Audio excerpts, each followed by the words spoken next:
Air yang mengalir dari sungai, hujan yang turun dari langit, hingga gunung yang menjulang tinggi, semuanya memiliki cerita. Tahukah kamu, semua ini terhubung melalui hukum-hukum fisika.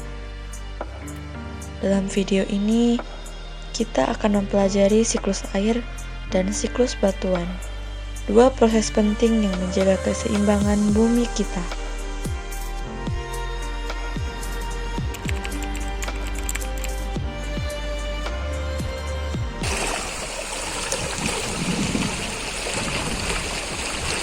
Siklus di air atau siklus hidrologi adalah proses pergerakan air secara terus-menerus dari bumi ke atmosfer lalu kembali lagi ke bumi. Siklus air dibedakan menjadi dua, yaitu siklus panjang dan siklus pendek. Evaporasi atau penguapan. Proses ini dimulai ketika sinar matahari memanaskan permukaan air di laut, sungai, atau danau. Proses penguapan air laut terjadi karena adanya energi panas dari matahari. Dalam fisika, proses ini terkait dengan perubahan wujud zat dari cair menjadi gas yang membutuhkan kalor laten penguapan. Rumus yang digunakan adalah Q sama dengan M dikali L, di mana M adalah massa air yang diuapkan dan L adalah kalor laten penguapan. Yang kedua adalah transpirasi. Transpirasi juga merupakan proses penguapan, meski yang terjadi kali ini tidak pada air yang tertampung. Penguapan ini terjadi pada bagian tubuh dari makhluk hidup, khususnya hewan dan tumbuhan.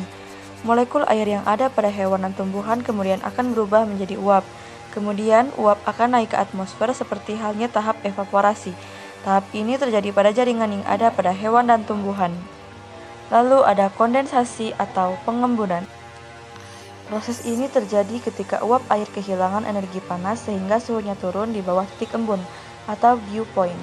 Biasanya kondensasi terjadi karena uap air bersentuhan dengan permukaan yang lebih dingin atau ketika tekanan udara meningkat menyebabkan pendinginan. Ketika uap air melepaskan energi panas, energi kinetik molekulnya berkurang. Molekul uap air mulai berkumpulan berubah menjadi tetesan cair. Rumus yang berlaku sama, yaitu Q sama dengan M dikali L. Kemudian ada adveksi. Awan yang sudah terbentuk pada fase sebelumnya akan berpindah menuju lokasi lain yang disebabkan karena pengaruh arah angin dan perbedaan tekanan udara. Adveksi sebagai suatu penyebaran panas dengan arah horizontal maupun mendatar. Gerakan ini kemudian membuat udara di sekitarnya menjadi panas. Awan dipindahkan oleh angin yang bekerja berdasarkan prinsip tekanan atmosfer dan gaya gesekan. Dengan rumus F sama dengan M dikali A, dengan M sama dengan massa uap air dalam awan dan A percepatan angin. Lalu ada presipitasi. Presipitasi adalah tahap mencairnya awan karena tidak mampu menahan suhu yang kian meningkat. Pada tahap ini kemudian akan terjadi salah satu gejala yang dinamakan dengan hujan.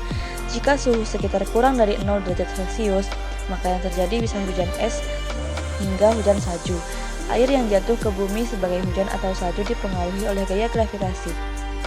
Rumus fisika yang berlaku adalah F G sama dengan M dikali G.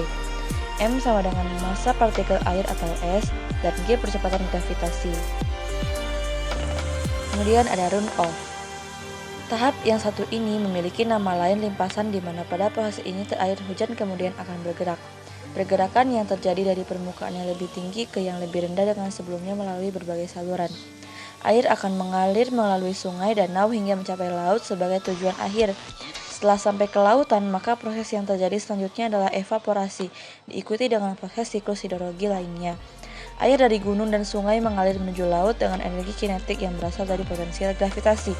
Dengan rumus E P sama dengan M dikali G dikali H, dengan H sama dengan ketinggian tempat asal air. Proses dari siklus air yang dapat kita nikmati yaitu salah satunya adalah sungai, yang mana sedang saya nikmati kesegaran airnya.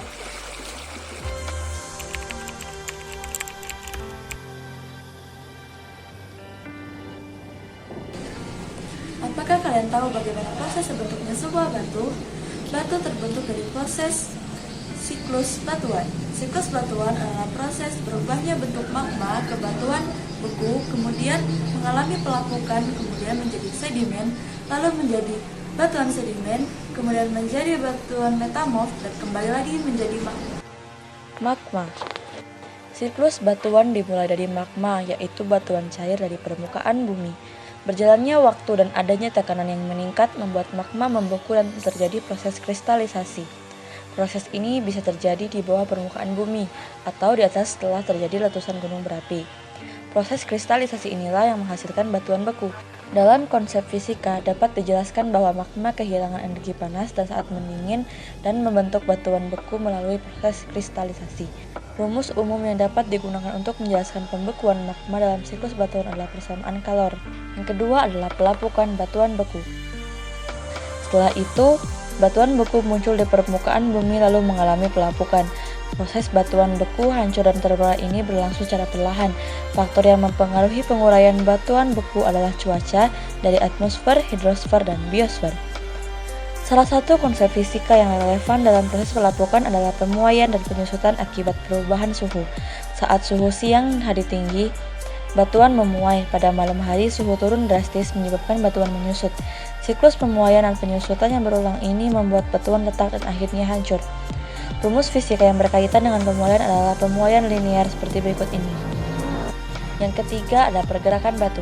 Hasil pelapukan batuan beku di permukaan lereng bergerak berkat gaya gravitasi sebelum akhirnya bergerak melalui air mengalir, angin, atau gelombang.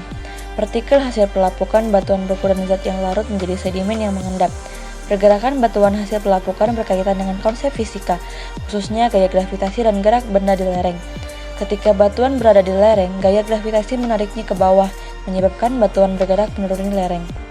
Jika kemiringan cukup curam, batuan akan bergerak lebih cepat, bahkan bisa mengalami longsor. Rumus fisika yang berkaitan dengan pergerakan batuan di lereng adalah komponen gaya gravitasi pada bidang miring. 4. Sedimentasi. Sebagian besar endapan bergerak ke arah lautan atau mengendap di dataran sekitar sungai, cekungan gurun, rawa, dan lainnya. Sedimen menumpuk dan mengalami proses litifikasi atau konversi batuan. Endapan umumnya menjadi batuan sedimen, kemudian memadat karena beban berat lapisan atas atau saat mereka ke air tanah dan meresap pori-pori bahan mineral. Proses sedimentasi berkaitan dengan konsep tekanan dalam fisika, khususnya tekanan akibat beban lapisan sedimen di atasnya. Saat sedimen terus menumpuk, lapisan yang lebih bawah mengalami tekanan yang semakin besar. Tekanan ini menyebabkan pemadatan atau kompaksi, dan akhirnya membentuk batuan sedimen melalui proses litifikasi. Rumus fisika yang berkaitan adalah tekanan dalam fluida atau benda padat. Metamorf. Batuan sedimen akan terkubur jauh di permukaan bumi karena proses pembentukan pegunungan atau diterobos massa magma. Proses ini mengakibatkan tekanan atau panah yang tinggi sehingga terjadi perubahan lagi, yaitu menjadi batuan metamorf. Proses metamorfisme berkaitan dengan konsep tekanan dan suhu dalam fisika, terutama dalam hukum termodinamika dan tekanan dalam bumi. Ketika batuan sedimen terkubur jauh di dalam bumi, mereka mengalami tekanan tinggi akibat lapisan di atasnya, serta suhu tinggi dari panas dalam bumi atau magma. Kombinasi ini menyebabkan perubahan struktur dan mineral dalam batuan, sehingga terbentuk batuan metamorf. Rumus fisika yang relevan dalam proses ini adalah hukum pertama termodinamika, yang menyatakan hubungan antara panas, kerja, dan energi dalam sistem. Pencairan ke magma. Batuan metamorf yang berada di bawah permukaan bumi akan terpapar suhu panas yang semakin tinggi sehingga membuatnya meleleh dan kembali menjadi magma. Kemudian siklus ini kembali ke tahap awal dan terus berlanjut selama bertahun-tahun lamanya. Proses pencairan batuan metamorf menjadi magma berkaitan dengan konsep kalor dalam fisika, khususnya kalor laten peleburan. Ketika batuan berada di dalam bumi, suhu meningkat akibat panas dari inti bumi dan gesekan antara lempeng tektonik. Jika suhu cukup tinggi, batuan akan mencair dan berubah menjadi magma. Rumus fisika yang relevan adalah rumus kalor laten. Siklus air dan siklus batuan menunjukkan betapa bumi kita bekerja sebagai sistem yang saling terhubung. Kedua siklus ini bergerak terus-menerus, menjaga kehidupan dan keseimbangan alam.